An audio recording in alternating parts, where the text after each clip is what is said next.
Are you looking for an athletic scholarship? You're in the right place. This is the Recruit Me Athletic Scholarship Podcast, the longest-running podcast on recruiting and athletic scholarships. We're here to help your family navigate the recruiting road all the way to an athletic scholarship.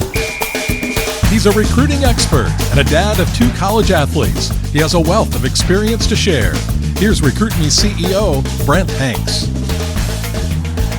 Welcome to episode 431 of the Athletic Scholarship Podcast. Today is part 2 of a 2-part interview with Andy Allanson. Andy is the athletic lead for Elite Academic Academy in Southern California. Last week's episode 430, gives you Andy's background and what Elite Academic Academy does. Find the Athletic Scholarship Podcast on your favorite podcast app if you haven't already, or go to recruit-me.com to listen to all the past episodes. Today's episode gets more into some of the recruiting advice. Recruit Me and Elite are starting some recruiting workshops for elite student athletes. And even though the relationship is new, much of Andy and Elite's recruiting philosophies are similar. Let's hear from Andy on some of these philosophies and recruiting advice.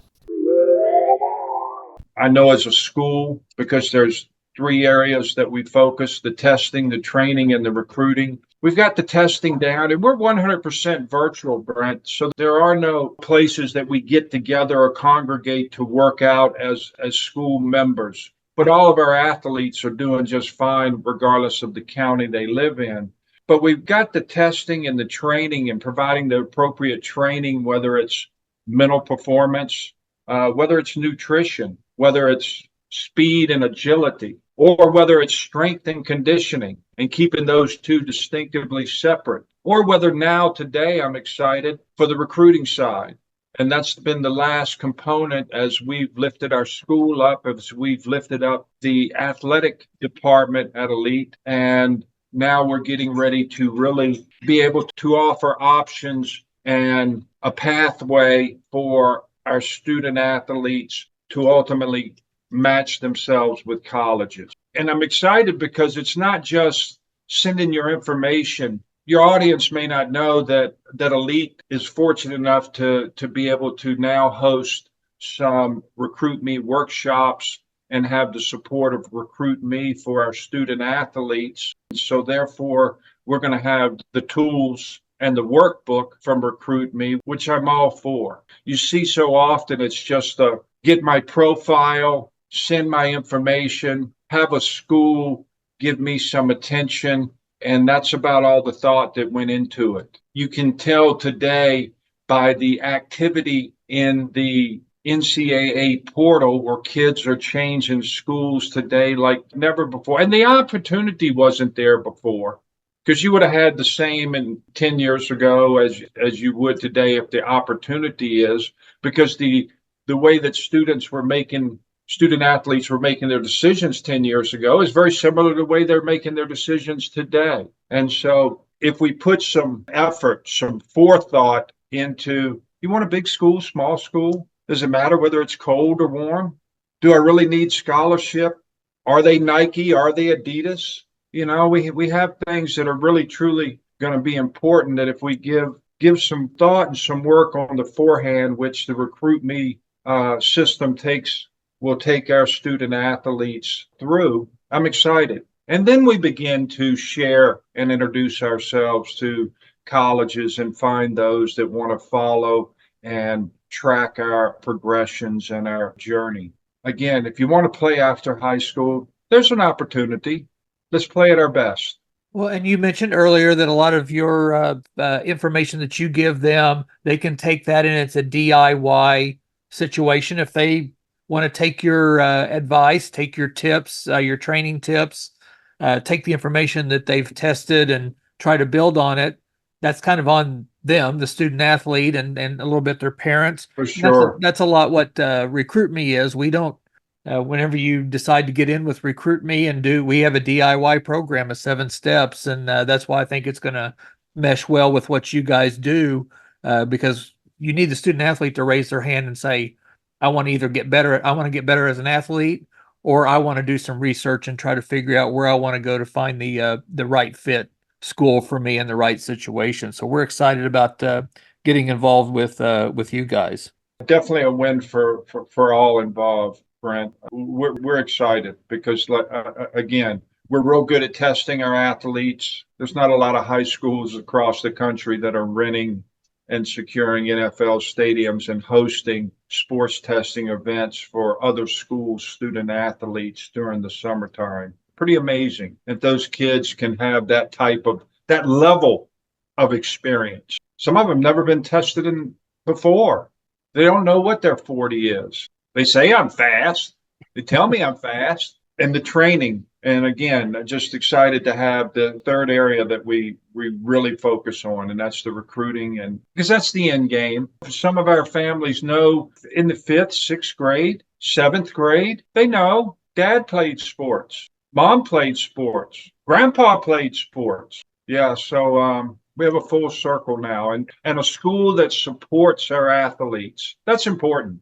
I know a lot of schools that teachers may not even know that their student is on a sports team or plays travel ball or has gone off to regional or national events, sometimes second semester of school and maybe not even the whole school year. We have teachers at our school, and we're growing that. We're conscious about it. Well, and everybody learns a little bit differently because when they go on and play in a college, most of the time, not every time, but the colleges are kind of moving them around, and you're working with professors on, I'm going to be gone this weekend, and we're not coming back till this time, or I've got to take a test when I'm on the road. It sounds like you guys are in a similar situation at a high school level type of training, basically, is what it is.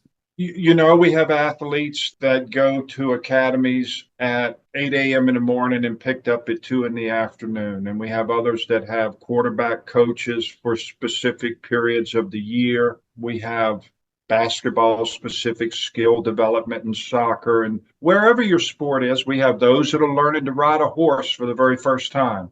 First time, let's do it. We're big advocates of here at Elite for Parks and Rec. Great place to introduce a variety of sports to K through 4th to 5th grade. And somewhere through that journey, they'll find something that hooks them, grows into something more. Wonderful. If it does, if you never raise your hand and say, I want to do this after high school, that's okay. You'll still be a fan. Yeah, you don't have to play a sport to enjoy a sport after you get out of school. Oh, absolutely not. Absolutely. I run into people that they have as much passion for baseball as I do, and probably have crossed paths with those that may even have a bit more and never played professionally. That's not the end all. And so excited about our school, excited about a program we're getting ready to lift up. And when we commit to something, we're successful with it. And that's just the excitement that I have and the experience that I draw on from Elite. Gosh, we're just starting our 6th year. It's amazing what we've accomplished. The reputation that we have, amazing. What would be some of the recruiting exercises that you do with your student athletes right now? Number one, we want to create a profile. And everybody out there, all the recruiting companies, everybody has a profile. That's the beginning of your resume, your athletic resume. We're going to work with in our workshops on creating the profile, doing sessions on understanding your preference for a school, whether the influence is dad and dad wants you to go to the same school he went to, or you're the first in your family to go to school. Have fun with it. We want to think about what kind of shoes you wear. If you're batting gloves, what kind of batting gloves? That's called Parker calls that swag. That's the swag your that swag. You do. Let's recognize it, embrace it. Skills videos. Does it have background music? Is it 7 minutes long? And working into something that's comprehensive that kids can stay current. How often are you updating your skills video? Are you improving your broad jump? If I increase your broad jump, you'll be a better pitcher with less risk of Tommy John. And which sport, if we increase the broad jump, does it not transit? You'll be a better soccer player if I increase your broad jump. You'll be a better tennis player if I increase your broad jump. You'll hit the golf ball further if I increase your broad jump. I did the broad jump actually today in my workout, and I'm an old man trying to improve my golf. It'll help you. Yeah. It'll help you. And so this isn't revolutionary. It's logical, common sense, right? Common sense. And so if we start as athletes to focus more on the athletic development in conjunction with our skill development, knowing that it takes 8 to 12 hours a week, we have a pretty good looking athlete, pretty good looking ball player. Well, and a lot of the stuff that you do, it kind of settles a student athlete in where they're not maybe chasing stuff all over the place. You're giving them some proven techniques, Proven pathways. yeah, proven for sure, pathways exactly that they can follow. And there's other proven pathways too, but sometimes you got to settle in and just concentrate on one, and that works out best. Kids often, and I've heard you reference it before, often will say, when should I send my clips and my videos to a college? Well, I like for all kids and student athletes as they're entering the ninth grade, be ready for that introduction. Now, that doesn't mean that you are. That doesn't mean that you even made a decision. Some kids don't even decide until the 10th. Or I even have one that's in the 11th grade that has decided that they would like to pursue college sports after high school. Now, they're not starting for the first time in the 11th grade. That'd be a pretty tough task. But they're getting serious and raising their hand about it for the first time. Okay, expectations change. And we had that in our family. I've got two college athletes. One pretty much about around his sophomore year figured out he wanted to play college. The younger one decided between his junior and senior year that he was ready to play some college baseball. So, but we had prepared and were ready to rock and roll whenever he decided. And the 15% of the 70% of the students in school that have an interest to play or playing sports, that 15% that's not interested in playing after high school, they still have a passion and have a lifestyle and a way of life that is going to serve them. Athletes are employable. Yes. Companies want to hire athletes, whether they're college athletes, whether their experience was just at the high school level, because there's something that's learned, a conditioning that serves in the workplace. So excited. Well, Andy, can you, through your recruitment just a few years ago, through your kids' recruitment here recently, and through your experience with Elite and Peak Performance, can you give our families maybe a couple of tips that you would want to pass along to them on what they should try to do and try to help as both an athlete and as a father? There's also a lot of game changer moms out there too. Yes.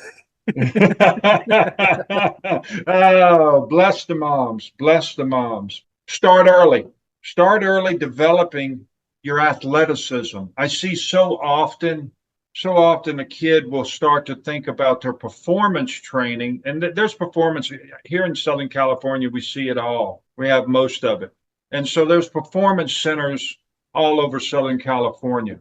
And you start to see the kids around 16, 17 start to go into these performance centers for the first time, when the same information can be applied earlier. Maybe not with technology today. Gosh, it's so easy to research and find the information to develop during phases of a journey. I love seeing 3rd, 4th, and 5th graders doing cones and ladders, whether they play a sport yet or not, still doing parks and rec. Because as soon as they take on a sport, gosh, look at what they've already developed. And you don't lose it. Might get rusty, but you don't lose it. So start early developing your athleticism. Honest evaluations. Be an honest evaluator, because we are competing for scholarships down the road. I am going to be raising my hand, asking somebody to give me some money to do this. And so if we can have objectivity, if we can have that in our corner, I like to use sports testing, because it starts to give us where we start, where am I today, what's deficient athletically. I have my stats from playing in games to see how my stats are showing up on the field, but I'm still competing against, remember this, you're always competing against yourself. That's first and foremost. It's the character. And then you're competing against your teammates, every one of them. And then you compete against the other team. 8 to 12 hours per week. That's what it takes to really have a chance of becoming your best version of you. 8 to 12 hours per week before the tournament. And that's going to include my strength training, my workouts with the team, my practices. I may have 2 practices a week that run 2 hours each, and there's 4 hours of the 8 to 12. But what you do in the backyard, in the garage, it adds up, but it's going to take 8 to 12 hours. And remember this, scholarships come in the summer. Football's a little bit different, but the other sports, basketball, you may still see a recruiter or two at some high school games, but the scholarships are going to come in the summer. So target that, prepare for that, train for that, peak going into the summer. I want to thank you, Brent, and Elite wants to thank you for having us a part of your podcast series. Well, we appreciate the opportunity, and I'm hoping that we can keep spreading the word for both Elite, especially through California, but really anybody can go and look at your information, and maybe that will spur them to want to find a program in their area that they can go and, like you said, start early, find ways that they can track their advancement in their sport and in their metrics, and then hopefully get hooked on with their recruiting early and getting educated on it. And they can do that through Recruit Me anywhere. They certainly can. I appreciate your time, and I know you got stuff to get back to. And we'll hopefully get into one of the workshops here at the end of the month, in November coming up, and get to work with some of your student athletes. Looking forward to it. Thank you again. Andy, thank you. Thank you to Andy for his time and his helpful information. We covered how just playing sports benefits the student athlete as they play, and also for their future. We also talked about a player profile and parameters to help you find your right fit school if you want to play your sport in college. Thank you for listening, and join me next week for another 15 minutes that will change your athletic scholarship future.